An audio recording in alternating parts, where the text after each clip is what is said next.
Традиционалниот јаболкобер на верскиот празник Крстовден денеска започна во Преспа, меѓутоа овоштарите од Долна Преспа не се офајдија со ветените пари од штетите, што го зафати овој регион со големо невреме во јули минатата година, кога покрај овоштарниците штети претрпеа и повеќе објекти.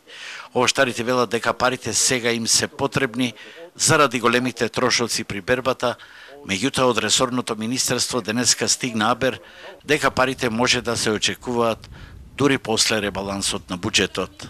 Во моментот, значи, и да се одвиваат следните постапки административни.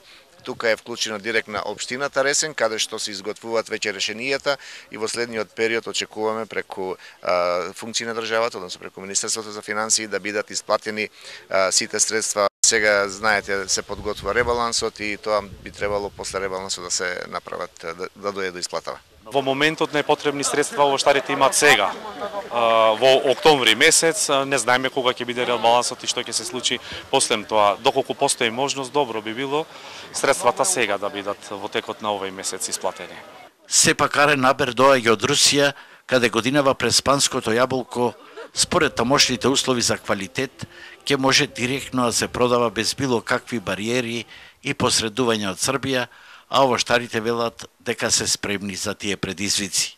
Нема никакви бариери, се то се одвива во законски рамките и директно купуваме од вашата земја. Не мислам дека постои потреба да идемо на некакви незаконски шеми. Ние сме спремни да одговориме за рускиот пазар со нашето квалитетно јаболко, да се надминат поранешните проблеми реекспорт преку Република Србија, а ова година очекуваме да нема воопшто проблем со продажбата на јаболкото, цели 120.000 тона.